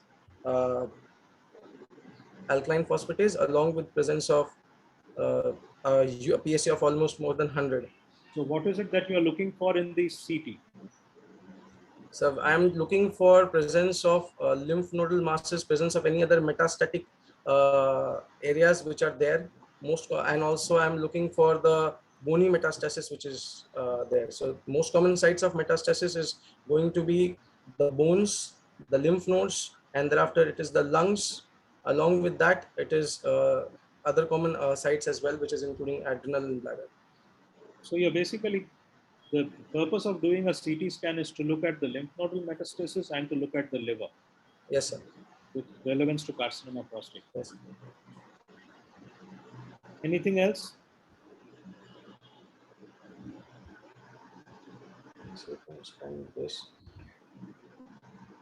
So I would actually I just forgot one thing. So I would first of all confirm my diagnosis with the Truss guided biopsy, sir. Exactly. So you would do a Truss guided biopsy, isn't it? So this is the biopsy now.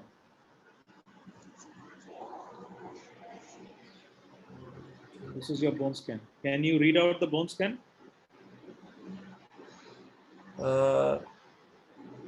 So what we can see is there are increased uptake of the dye that is seen within the lower part of the humerus and also the elbow joint of the. Exactly. So right. This is the most significant, that yes. he has a very significant hotspot in his humerus. Yes, sir. Yes, sir. So what are you going to do in this case if he complains of pain on lifting some weights? Sir, if a patient is already complaining of pain, first of all, it is a metastatic disease. So we'll be starting with an androgen deprivation therapy with a first line drug like docetaxel, and we'll be adding on with the pain management. That is with the if it is a focal pain, then we can go for an radiotherapy. But if before that. So before that, I will actually confirm it. I will actually confirm it with an X-ray. Absolutely. And that is to see whether it is actually a fracture or it is an osteolytic lesion. Very important. We have to confirm it with that, and then only we'll be further proceeding with it. Exactly. So you need to do an X-ray first to know what exactly is happening. If he's complaining of pain, then you need to do an X-ray, whether you need to fix it or do something else about it. So don't look from basic investigations. All right. This is the message to you in the exam. Don't always look at basic, then move on to more advanced investigations. So with this, what is your diagnosis now? So this is multifocal increase of this. So this is a case of a metastatic Ca prostate, which is which we can't say, sir, at this moment whether it is hormone sensitive or this. It is just a metastatic Ca prostate, sir. Exactly. How are you going to treat this patient? Sir, in a patient having metastatic. Your investigations complete, or you want to do something else? So whole body bone scan, then I have to also go for a further imaging like abdominal pelvic CT and also a chest X-ray as well. Okay, chest X-ray. All right. How would you treat this patient? So I would treat this patient with the first line therapy, that is the docetaxel, along with that androgen deprivation therapy. So this is my treatment. Along with that, since the patient is already complaining of a bone pain, so we'll be adding on an external beam radiotherapy can be added upon, or else there are other agents as well, which is including the bisphosphonates. Let us start one by one.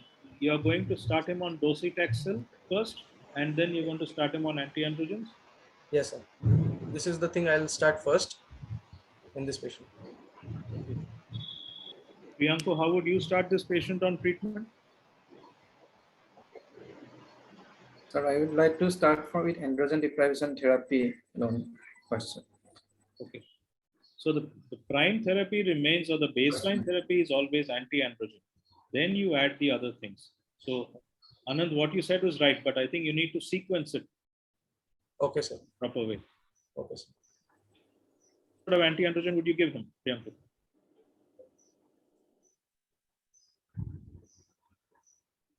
What would be your prescription?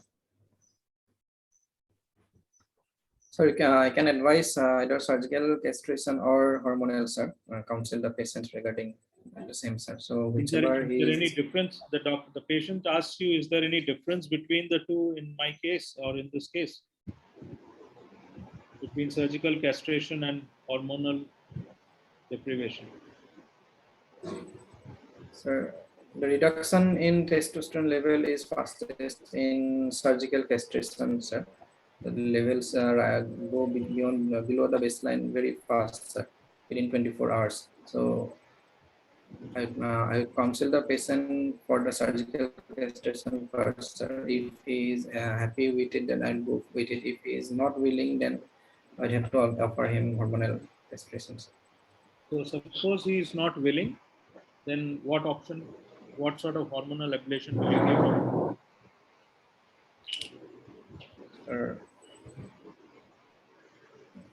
In this case, I can give him, advise him leuprolide injection, sir. So we will be either starting with as he told, a surgical castration can be an option, and if it is not there, we'll be advising him either with a LHRH agonist or an antagonistic therapy. Most probably in our setting, we start with a LHRH agonist, so that is leuprolide, as he said, or else. So patient did not agree for orchidectomy, so you have given him an injection of leuprolide injection. Is that correct? Yes. Okay. What dose? So leuprolide is given as a 3-monthly dose of 11.25 or 22.5, or it can be given as a 6-monthly dose of 45, sir. Okay. Any other opinion from any of the other students? Dr. Vijay Ola, Dr. Bikram, Dr. Qasim. So in the right humerus, there is a chance of having an impending fracture. So an LHRH antagonist would be a better option in this case. Correct. Oh, actually, yes. Because I was just going to tell you that you started him on injection leuprolide and patient developed a fracture. Yes. So actually, any patient who is having a spinal cord compression or any impending fractures, we have to start either with an antagonistic therapy, because agonistic therapy has a flare-up phenomena which can further. So please remember this, very, very important. Yes. And suppose you gave him leuprolide, you did not have the antagonist with you in your pharmacy. Then what will you do it? How will you give it to him? So in that case, complete androgen blockade with a first 7-day dose of androgen receptor antagonist, which is to be continued up to 4 weeks. Exactly. So that is how you prevent the LH surge. When does the LH surge occur? That's normally occurring about 10 to 20 days after the start of the therapy. Exactly. So please remember this. So this period should be covered to prevent any emergencies or to prevent development of any emergencies. Okay. So you started him on this, on one of these two, and how will you follow up this patient? Remember, he has come in with a catheter. He still has a catheter. You have done a biopsy and you have started him on injection. So I'll so there are initially I'll be basically testing for two things. So we'll be going for a PSA testing after a few weeks of the starting of leuprolide, and thereafter at least around 4 weeks later we'll be checking for the serum testosterone levels and also the LH and FSH as well. Normally. Okay. So you've checked the serum testosterone level. How much should it be after 4 weeks? Sir, it should. So it is an antagonist. Antagonist normally starts to act at a very early level. So we'll always be expecting lab values which is below 50, already a castrate level values. How early does injection degarelix work? So that is 3 days, sir. Yes, it works. It comes down to castrate level within 3 days. So what would you expect at 1 month? So at 1 month, we'll be expecting almost the PSA has gone to an undetectable level, sir. Okay. So your PSA has come down to, your testosterone level is now say 40 nanogram. Yes, sir. Your PSA has come down from 100, it has come down to say 20. What are you going to do about this patient?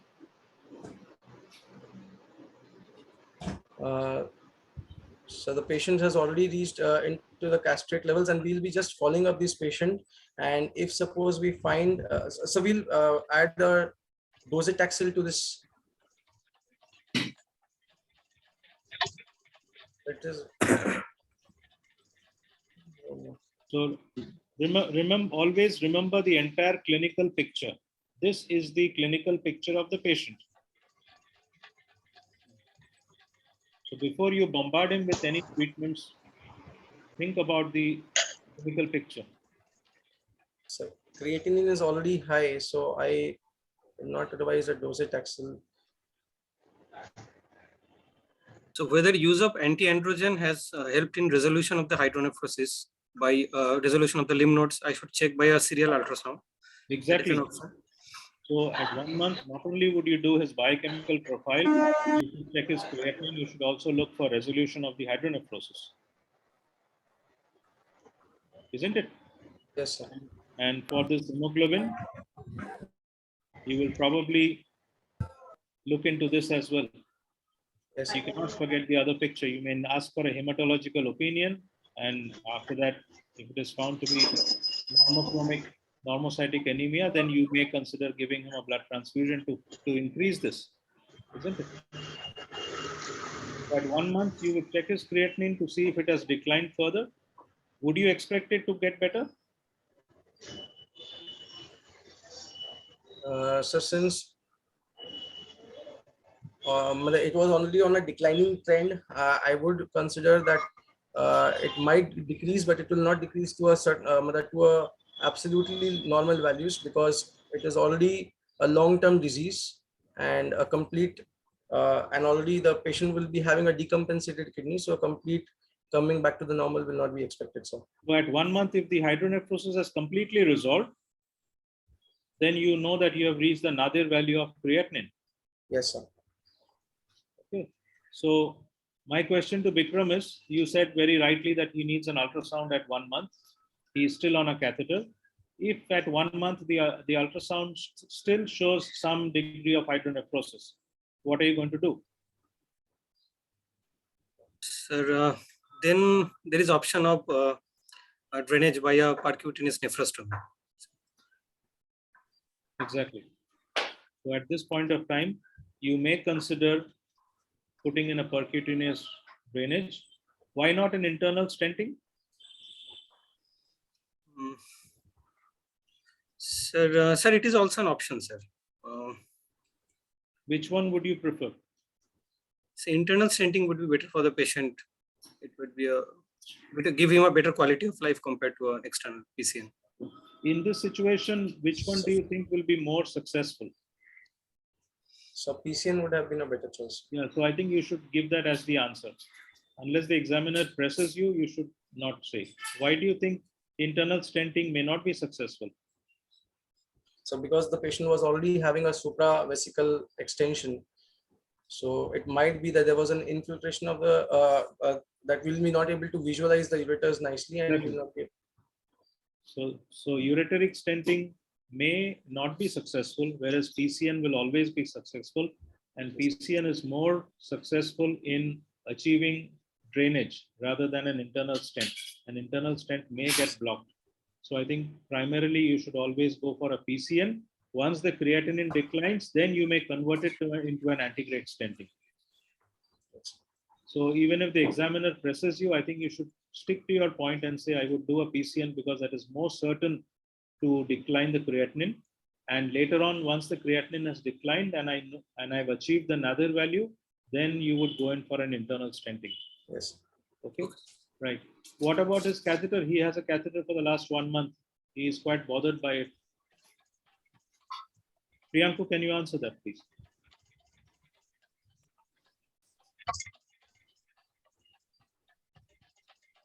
So if we have chosen to administer PCN, sir, then we can proceed with removal of the catheter, sir, because it is already adding to his wounds, sir.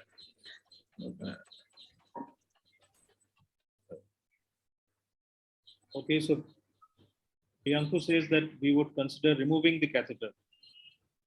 So I would counsel him for to go for a channel TURP to get him relieved of his bladder obstruction. Okay. Yes, sir. I would do the same as well. Anything else? Any other option? So ureteral stent. If you find at 1 month that the ultrasound shows the hydronephrosis has resolved and his creatinine say has come down to 1.1, then we should be giving a trial without catheter to this patient. Exactly. So if you find that there is resolution of the supravesical obstruction, then you may consider that even the infravesical obstruction may also get resolved. So you may give him a trial of catheter removal. Right. There is decrease of around 30% in prostate size after ADT. Exactly. So you should give him, although you cannot guarantee, you should give him a trial of catheter removal at around 4 to 6 weeks. Around 30% of patients would be able to void successfully. The remaining would not be able to and would then need a channel TURP. So with this, you have resolved his hydronephrosis, you have resolved his urination, he's now voiding well. What difficulties would you expect while doing a TURP on this patient with a locally advanced carcinoma prostate and a metastatic carcinoma prostate? Is it the same as a normal TURP?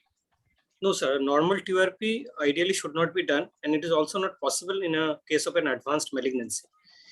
Because when we do a TURP in benign prostatic hyperplasia, mainly the transitional zone is enlarged. Here the lesion is coming from the peripheral zone. So ideally the planes between the transitional zone, peripheral zone, as well as the capsule is not well defined. There is a high chance of perforation.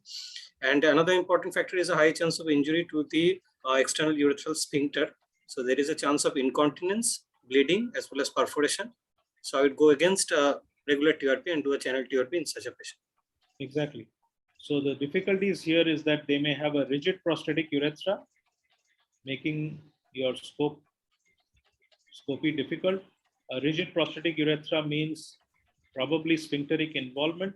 So you would counsel him for incontinence, and you would do a channel resection that is as limited resection as possible. In no way would you go near the capsule. The other thing is you would not see anything in the trigonal area. So there again, you should be careful of the ureteric orifices. So these are all the precautions. Anything else?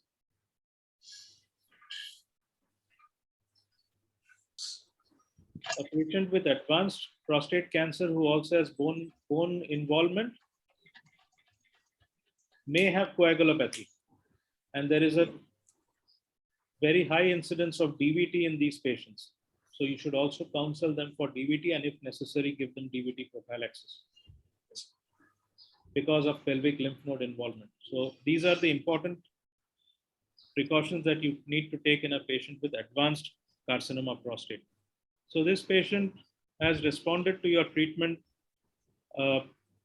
He is on LHRH agonist or antagonist, and his PSA came down to about 2 after 1 year, what would you do?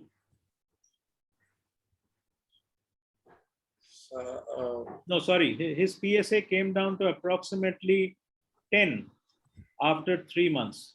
You put him on monotherapy of agonist or antagonist, his PSA came down to 10 after 3 months. He is without a catheter, his creatinine is normal. What would you do now?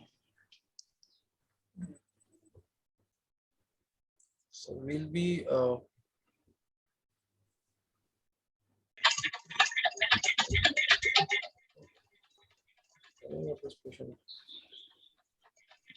Are you quite happy with the creatinine, with the PSA value? So the PSA It's come value down from 200 to 10.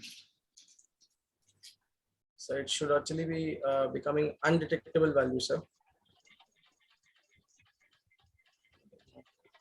This is a common scenario. You find that the PSA has come down to around 5 or 10 after 3 months. So what tests would you do at this stage, or what would be in your mind?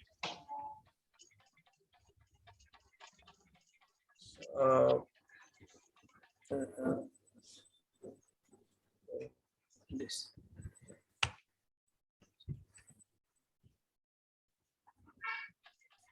Anyone? So we will wait for PSA to reach the nasal level, sir. We will check, sir, testosterone level is in castrate range or not. Exactly, that's very important. You need to check the testosterone level, because there is a problem sometimes with injection compliance. There is also a compliance, cold chain maintenance. Every agent has his own preparation. Some are stable at room temperature, some has to be reconstituted, some has to maintain the cold chain. Sometimes cold chain is not maintained there, so that's injection efficacy. So whenever you find that the PSA is not coming down to your desired levels, always check the testosterone level to reconfirm. Okay, so you find that his testosterone level is well in castrate range, but his PSA has come down to only about 5. Otherwise, patient is feeling well, he's quite comfortable, he's without a catheter. What would you do? Observe the patient, sir. From 200 to 5, we will observe the patient. Okay. Keep on same. Keep on same. Monitoring his PSA and looking for any new development of bone mets or visceral mets. Okay. Is there anything else that could be done at this stage? Anand, you were talking about something? Sir, I would actually wait for the progression of any symptoms, sir. And as we told already, a testosterone has been done and the patient is already in a castrate level. So we'll be following up this patient with bones, with further bone scans can be done just to. Can you add some other therapy to this? We can do So some we can in testing, but from 200 to 5, it is certainly reduced. So I think he was only on ADT. So chemotherapy with ADT. Chemotherapy or chemotherapy, ADT alone. ADT alone is not an option. Is there any other general medications you would give to any patient who is on anti-androgens? A 76-year-old man. Please, sir, give calcium and vitamin D. We will be giving calcium and vitamin D to this. Yes. So I think at the 200 outset, milligram of calcium. you need to check a bone mineral density at the outset before commencing ADT therapy, and then you need to put them on calcium and vitamin D, and if the vitamin D levels are low, you need to supplement it. So BMD scan is also one of the important tests to be done at the onset with newly diagnosed metastatic carcinoma of prostate who is going to be on ADT. Okay. So in this patient, if you find that his PSA has not come down adequately, it's still hovering around this range more than 1 or 2, you should consider adding either abiraterone or docetaxel, or it is docetaxel, depending upon his ECOG status after discussing with the medical oncologist. And I think someone with a high volume bone metastatic disease is a candidate for abiraterone, isn't it? Somebody with visceral mets is more a or with lymph node chemotherapy. It is always docetaxel. Exactly. So you cannot, once you start him on ADT, you cannot forget him. You have to continuously monitor his PSA to make sure it comes down.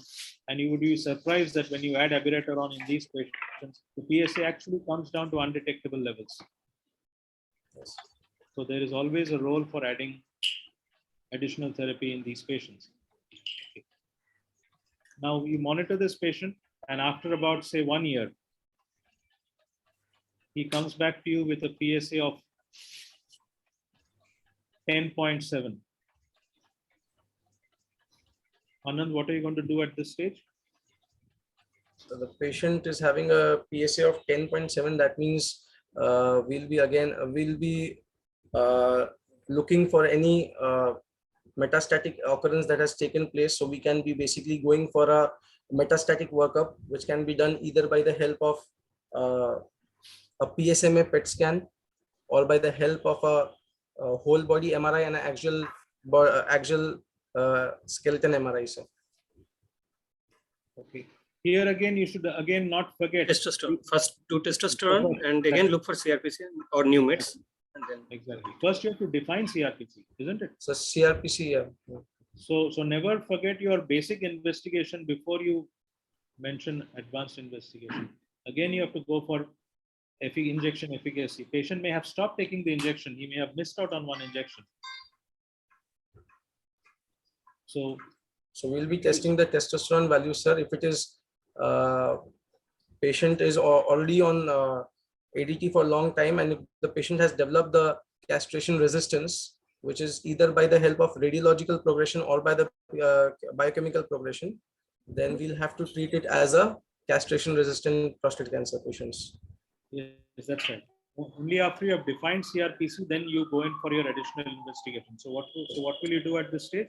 So you have done either a PSMA or you have done an MRI, yes, sir.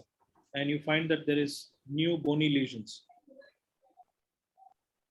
So in that situation, already the patient was on dosage, the abiraterone, and thereafter the patient was on ADT. So I will actually go for the second. I will go for a second line therapy that will be the patient will be added upon with a cabazitaxel, which can be started for these patients,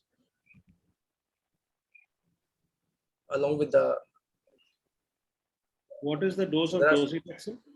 So docetaxel is 75 milligrams. 75 given every 3 weekly for that is to be given every 3 weekly, which is for 6 cycles. Okay. What are the common side effects of docetaxel therapy? Docetaxel therapy, so they are leading to the fatigue, anemia. Thereafter, it can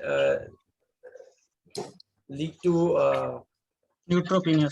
So febrile neutropenia, along with hepatotoxicity.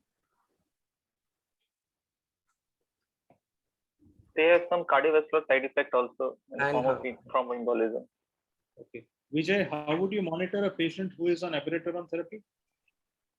The abiraterone therapy, in first month, I will do, sir, twice a month his LFT as well as serum electrolytes. And after that, I will do monthly for 3 months and then for 6 months. So with abiraterone, do you expect the PSA to go down? How do you know the efficacy of abiraterone? Or how long do you continue abiraterone?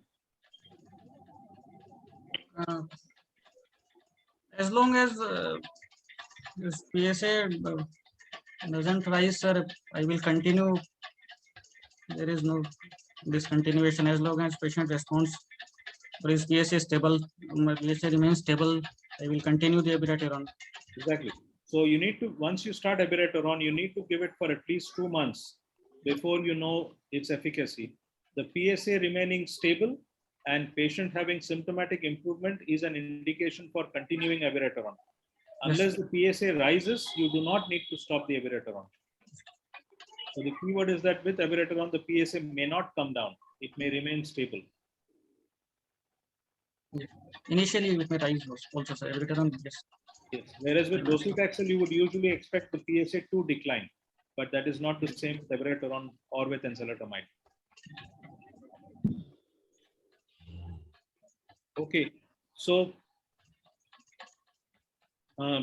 I think this is the end of my case.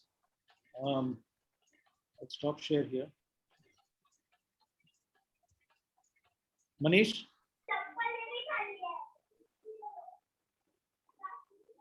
Yeah. Manish, I have finished my presentation. Do you have any cases to discuss at this point? No, I finished both my cases. Okay. And I'm very impressed with how the boys have been discussing. They've all obviously been preparing and coming for the classes. Yes, I think so. Very Yes. encouraging sign. Yes. Dr. Ranjan De. Hello, I think Dr. Ranjan De is away. Well, I think we have finished our case presentation as well as with our MCQ. I agree with Dr. Manish that all of you are very well prepared with your theory.